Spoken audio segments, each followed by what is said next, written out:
ನರೇಗಾ ಗೋಲ್ಮಾಲ್ photo ಪೋಸ್ಗೆ ಗಂಡಸರು, bill ಮಾತ್ರ ಹೆಂಗಸರ ಹೆಸರಲ್ಲಿ. ನರೇಗಾ ಹೆಸರಲ್ಲಿ ಭರ್ಜರಿ ಗೋಲ್ಮಾಲ್ ನಡೀತಾ ಇದೆ. ಬೇಲಿಯೇ ಎದ್ದು ಹೊಲಮೇದಂತೆ ಅಧಿಕಾರಿಗಳೇ ನಕಲಿ ಬಿಲ್ಗಳನ್ನ ತಯಾರಿಸಿ ತಿಂದು ತೇಗುತ್ತಿದ್ದಾರೆ. ಫೇಕ್ ಫೋಟೋಗಳನ್ನ ಬಳಸಿ ಗುಳುಂ ಸ್ವಾಹ ಮಾಡುತ್ತಿದ್ದಾರೆ. ಫೋಟೋ ಪೋಸ್ಗೆ ಗಂಡಸರು ಆದ್ರೆ ಬಿಲ್ಗಳು ಮಾತ್ರ ಹೆಂಗಸರ ಹೆಸರಲ್ಲಿ ಮಾಡಿ ಭಾರಿ ಅಕ್ರಮ ನಡೆಸುತ್ತಿದ್ದಾರೆ. ಬೆಳಗಾವಿ ಜಿಲ್ಲೆಯಲ್ಲಿ ಜೋಗಳ ಗ್ರಾಮದಲ್ಲಿ ನರೇಗಾ ಯೋಜನೆಯಲ್ಲಿ ಗೋಲ್ಮಾಲ್ ಜೋರಾಗಿದೆ. ಕೆಲವೆಡೆ ಕಾರ್ಮಿಕರಿಲ್ಲದೆ ಮಷಿನ್ ಬಳಸಿ ಕೆಲಸ. ಸರ್ಕಾರದ ಕಣ್ಣಿಗೆ ಅಧಿಕಾರಿಗಳು ಮಣ್ಣೆರಚಿದ್ರೆ ಮತ್ತೆ ಹಲವೆಡೆ ನಕಲಿ ಫೋಟೋ ಬಳಸಿ ಹಣವನ್ನ ಗುಳುಂ ಮಾಡುತ್ತಿದ್ದಾರೆ. ಗ್ರಾಮೀಣ ಜನರಿಗೆ ಜೀವನ ಭದ್ರತೆ ಒದಗಿಸುವ ನರೇಗಾ ಯೋಜನೆಯಲ್ಲಿ ಅವ್ಯವಹಾರ ನಡೆದಿದ್ದು, ಕಾರ್ಮಿಕರಿಗೆ ಕೆಲಸ ನೀಡುವ ಬದಲಿಗೆ ಯಂತ್ರೋಪಕರಣ ಬಳಕೆ ಮಾಡಿ 2 ಹಳ್ಳಗಳಲ್ಲಿನ ಹೂಳೆತ್ತಿರುವ ಆರೋಪ ಕೇಳಿ ಬಂದಿದೆ.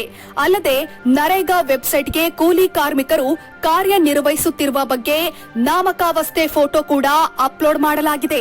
ಅಧಿಕಾರಿಗಳಿಂದ ಸರ್ಕಾರದ ಕಣ್ಣಿಗೆ ಮಣ್ಣೆರಚುವ ಕೆಲಸ ಮಾಡಲಾಗಿದ್ದು, ಒಂದೇ ಫೋಟೋವನ್ನ 3-4 NMR ಶೀಟಿಗೆ ಅಪ್ಲೋಡ್ ಮಾಡಲಾಗಿದೆ. 2 ಕಾಮಗಾರಿಯಡಿ ನಿತ್ಯ 60 ಜನ ಕೂಲಿ ಕಾರ್ಮಿಕರಿಗೆ ಕೆಲಸ ನೀಡಿರೋದಾಗಿ ಖೊಟ್ಟಿ ದಾಖಲೆ ಸೃಷ್ಟಿಸಲಾಗಿದೆ. ಅಪ್ಲೋಡ್ ಮಾಡಿದ ಅರ್ಧ ಗಂಟೆಯಲ್ಲೇ ಕಾರ್ಮಿಕರು ಮಾಯವಾಗಿದ್ದಾರೆ. ಇದು ಒಂದು ಪ್ರಕರಣವಾದರೆ, ಮತ್ತೊಂದು ಪ್ರಕರಣದಲ್ಲಿ ಪಿಡಿಒ ಮೇಡಂ ಭರ್ಜರಿ ನುಂಗಾಟ ನಡೆಸಿದ್ದಾರೆ. ಗಂಡಸರ ಹೆಸರಲ್ಲಿ ಹೆಂಗಸರನ್ನ ಉದ್ಧರಿಸುತ್ತಿದ್ದಾರೆ ಈ ಮಹಾತಾಯಿ. ಮುಂದುವರಿದು ಬೆಳಗಾವಿ ಜಿಲ್ಲೆಯ ಜೋಗಳ ಗ್ರಾಮದ ಪಿಡಿಒ ಮೇಡಂಗೆ ಗಂಡಸರು ಯಾರು ಹೆಂಗಸರು ಯಾರು ಅನ್ನೋ ವ್ಯತ್ಯಾಸವೇ ಗೊತ್ತಿಲ್ಲದಂತೆ ಕಾಣಿಸುತ್ತೆ. ಕಾಗವಾಡ ತಾಲೂಕಿನಲ್ಲಿ ಫೇಕ್ ಐಡಿ ಸೃಷ್ಟಿಸಿ ಯದ್ವಾ ತದ್ವಾ ಹಣವನ್ನ ತಿಂದು ತೇಗಿದ್ದಾರೆ. ಮನ್ರೇಗಾ ಯೋಜನೆ ಅಡಿಯಲ್ಲಿ ಗಂಡಸು ಹೆಂಗಸು ಯಾರಂತಾನೆ ಗೊತ್ತೇ ಆಗದೆ ರೀತಿಯಲ್ಲಿ ಬಿಲ್ ತೆಗೆಯುತ್ತಿದ್ದಾರೆ.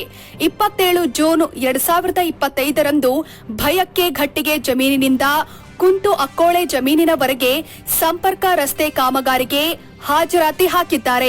ಫೋಟೋ ಗಮನಿಸಿದ್ರೆ ಅದರಲ್ಲಿ ಇರೋರೆಲ್ಲ ಗಂಡಸರು, ಆದ್ರೆ ಬಿಲ್ ತೆಗೆದಿರುವುದು ಮಾತ್ರ ಹೆಣ್ಣು ಮಕ್ಕಳ ಹೆಸರಲ್ಲಿ. ಈಗಾಗಲೇ ಕಾಮಗಾರಿ ಮುಗಿದು ಜುಲೈ 17, 2025ರಂದು ಬಿಲ್ ಕೂಡ ತೆಗೆದಿದ್ದಾರೆ. ಗಂಡಸರ ಹೆಸರಲ್ಲಿ ಅದ್ಯಾವ ಹೆಂಗಸರು ಉದ್ಧಾರವಾಗುತ್ತಿದ್ದಾರೋ ಇಲ್ಲವೇ ಪಿಡಿಒ ಮೇಡಂನವರೇ ದುಂಡಗಾಗುತ್ತಿದ್ದಾರೋ ದೇವರೇ ಬಲ್ಲ. ಬರದ ನಾಡಲ್ಲಿ ಬಡವರಿಗೆ ಕೂಲಿ ಸಿಗೋಕೆ ಅಂತ ಸರ್ಕಾರ ನರೇಗಾ ಯೋಜನೆಯಡಿ ಕೂಲಿ ನೀಡುತ್ತಿದ್ರೆ, ಇದಕ್ಕೂ ಬಾಯಿ ಹಾಕಿ ಬಾಚುತ್ತಿರುವ ಇಂತಹ ಖದೀಮ ಅಧಿಕಾರಿಗಳು ಬಡವರ ಅಕ್ಕಿ ಕಾಳಿಗೂ ನಾಲಿಗೆ ಚಾಚುತ್ತಿದ್ದಾರೆ. ನರೇಗಾ ಯೋಜನೆಯಡಿ ಭಾರೀ ಗೋಲ್ಮಾಲ್ ನಡೆಸುತ್ತಿದ್ದಾರೆ.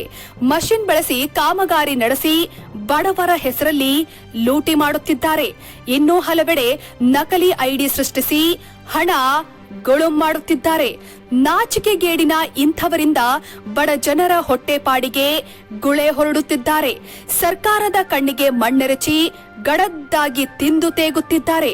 ಇವರು ತಿಂದಿದ್ದನ್ನ ಈ ಕೂಡಲೇ ಕಕ್ಕಿಸದಿದ್ರೆ ಇವರ ನುಂಗಾಟಕ್ಕೆ ಕೊನೆ ಮೊದಲು ಇಲ್ಲದಂತಾಗುತ್ತೆ. ಈ ಕೂಡಲೇ ಸಂಬಂಧಪಟ್ಟ ಅಧಿಕಾರಿಗಳು ಎಚ್ಚೆತ್ತುಕೊಂಡು ಅಕ್ರಮಕ್ಕೆ ಬ್ರೇಕ್ ಹಾಕದಿದ್ರೆ ಬಡ ಜನರೇ ತಕ್ಕ ಪಾಠ ಕಲಿಸಿದಾರು. ವೀಕ್ಷಕರೇ, ಈ ಸುದ್ದಿ ನಿಮಗೆ ಇಷ್ಟವಾದಲ್ಲಿ ನಮ್ಮ ಚಾನೆಲ್ ಅನ್ನು ಸಬ್ಸ್ಕ್ರೈಬ್ ಮಾಡಿ, ಲೈಕ್ ಮಾಡಿ ಹಾಗೂ ಶೇರ್ ಮಾಡಿ.